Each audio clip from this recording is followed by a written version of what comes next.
दादर गावचा तरुण संदेश पाटील हा मच्छीमारीसाठी गेलेला असताना 5 नोव्हेंबर रोजी विजेचा धक्का लागल्याने त्याचा जागीच मृत्यू झाला होता.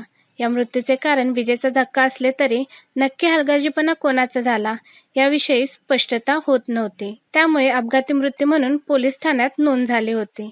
याबाबत पोलिसांनी कसून तपासणी केली, परंतु त्यातून सावरत तार कोठून आली याचा तपास घेतल्यावर शेजारील घरातून तार आल्याचे लक्षात आले.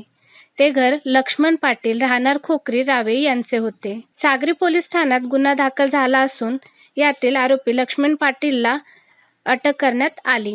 अपघात झालेल्या दिवसापासून हमरापूर विभागामध्ये दबक्या आवाजात बोलले जात होते की डुक्कर मारण्यासाठी तार लावली गेली होती, परंतु उघड कोणीही बोलायला तयार नाही. जर डुक्कर मारण्यासाठी विद्युत तारेचा उपयोग केला असेल तर नक्कीच डुक्कर मारण्याच्या टोळीचा पर्दाफाश झाल्याशिवाय राहणार नाही.